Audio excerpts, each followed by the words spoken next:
So this is the number of storks or the number of birds. Does that cause the birth rate to go higher or lower in Denmark? And here is that, so is that with cause or without cause? Well, obviously the number of birds does not cause the birth rate to go up or down. So this is without cause. B, the number of hours studying and your grade. If I study more hours, does that affect the grade? And in this case, I guess it depends on the person, but typically in a normal person, in a person that studies more often, their grade is typically going to be higher than if they studied less hours. So yes, it does affect the other. It causes the other to change. So we would say that is with cause. The number of pirates and the increase in global warming. So does the number of pirates, does that increase global warming? If there's less pirates, is it going to increase or decrease? And obviously the number of pirates does not cause global warming to increase. So again, this is without cause. It does not cause the other one to happen. The amount you exercise and the amount you weigh. Again, typically in a normal person, if you exercise more often, the time, I guess it should have said the amount of time you exercise and the amount you weigh. Typically, this is going to cause an impact on the weight. So the time I'm spending exercising, whether that's more or less, that impacts, that causes the weight to change. So we would say that's with cause. Which correlation coefficient R indicates the weakest negative correlation for a data set? So they're all negative, so we don't need to worry about that part, but we know that it's the weakest. If it's the strongest correlation, negative correlation will be closest to the number -1. That would be that the data values are going to be very, very close to a line or very, very close to the best fit. Whether it's exponential or quadratic or whatever it is, but the data would match that very closely. So 0.88, that's pretty close to -1. 0.92 is even closer. So this one's pretty strong. That is a pretty strong negative correlation. Then we got -0.099. It's 0.99. So that's pretty small, and that's pretty close. That's pretty close to 0. It's not very close to -1. We got -0.54. Again, that's farther away. That's closer to -1, so that makes it stronger. So that would make this one stronger if it's closer to -1. We're looking for the ones that are the weakest. The weakest one is the one that is farthest away from -1. That would cause it to be weak. So the points are probably in this correlation, they're probably just scattered all over the place, and there's not a real definite line or exponential curve for that. Number 7, which correlation coefficient would most likely accompany the line of best fit for this data? In this case, these data points in the graph are going up, or as I go across the page, it does look like it has some type of correlation where you can see that these points are headed in a direction. They're headed upwards as you go from left to right. Right? That's how we read a graph, left to right. So in this case, negative is not going to work because that would indicate the points are going downward. 0 would mean the points are scattered all over the place and there's no shape at all. In this case, there is. The dots are headed in a direction. Again, the closer we are to the number 1, the better correlation it would indicate. And D says it's 1.97. You cannot have a correlation coefficient be bigger than the number 1, because if it's the number 1, that means that the points are lined up perfectly either for a linear graph or they're lined up perfectly for an exponential graph. They're exactly going to form a curved line or a straight line, whatever it may be. So it cannot be bigger than the number 1 because 1 is perfectly straight. So we are going to go with answer C. 0.93, because those dots are pretty much together in a straight. They're pretty close to being exactly a straight line.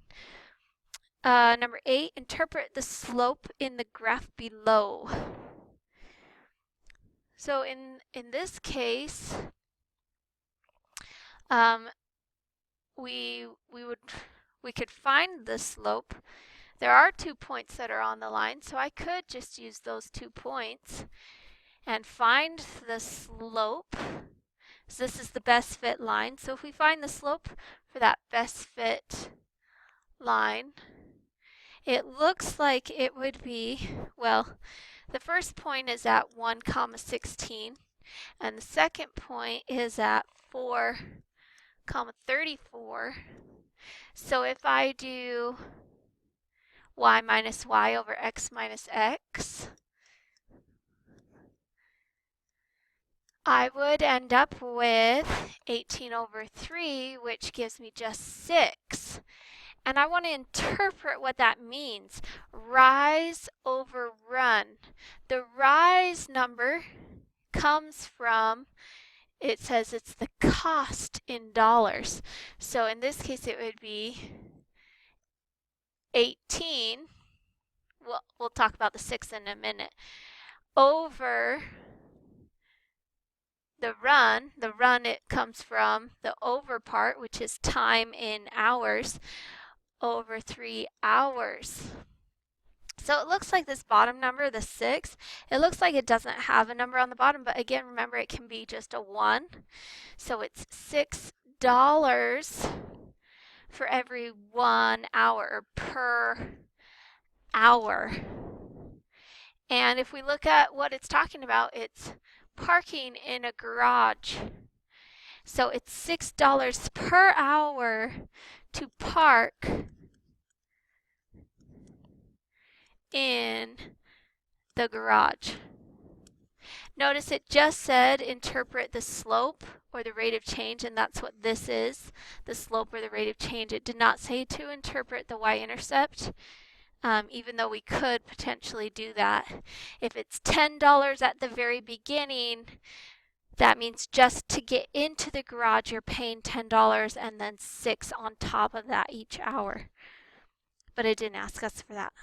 Number 9, the graph represents a small city in Texas and its population growth. Notice this is growth in millions, and it is time. Yeah, I have it on this page. And it is time since the year 2000. So we've got millions and time since 2000. Using your graphing calculator, what is the equation of the line of best fit? Remembering again, a line can be a curve or a straight line. In this case, it does look like it is curving. And that does certainly look like it's an exponential curve. So I'm going to write up here exponential so I don't forget. Exponential. So what I have to do now is if I want the want to use my graphing calculator, so I'm going to put all of my points, and I'm going to write them down over here. So I've got 1, 3, 2, 3. I'm just naming each of these red dots, each of these data points in my XY table. 3, 4, 4, 3, 5, 4, 6, 5, 7, 6, 8, 5, 9, 7, and 10, 9, one more, 11, 12. So now that I have all those, remember this is where you go stat, enter, and in list 1 and list 2, you put in your data values. From there, we would go stat, enter, nope, sorry, not stat, enter, we would go stat, over to calc, and then you would go down in there until you see the one that has exp regression, which it looks like it's the one right after 9. It has a 0 on it.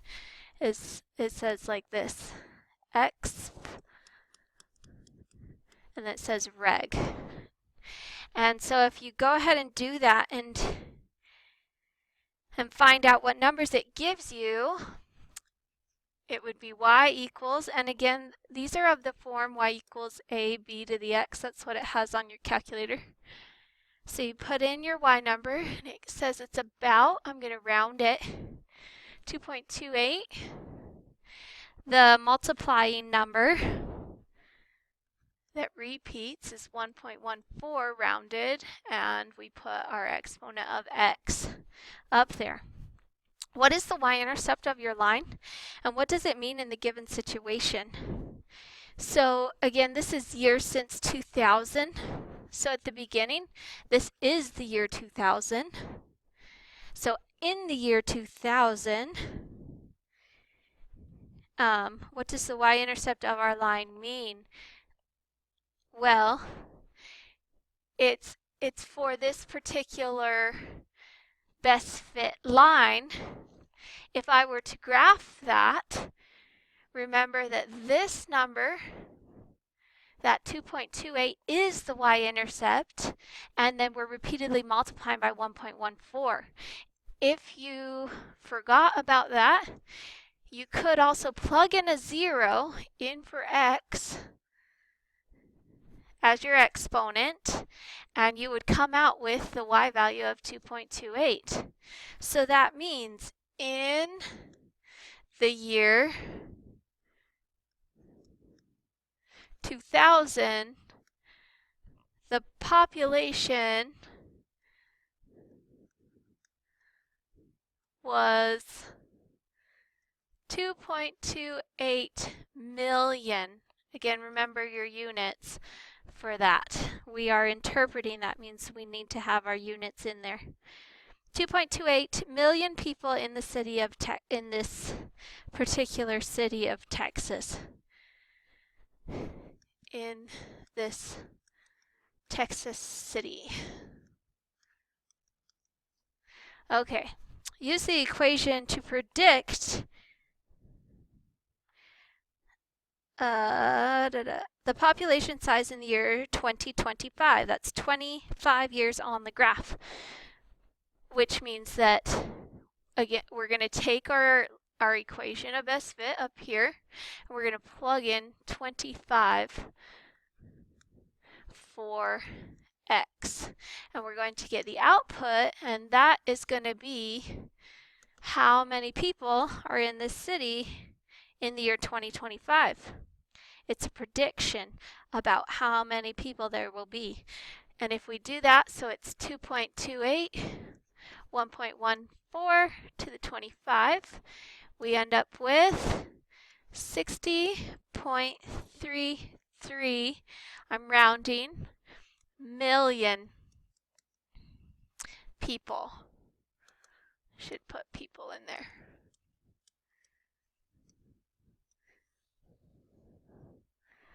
So that's the year 2025. That's about how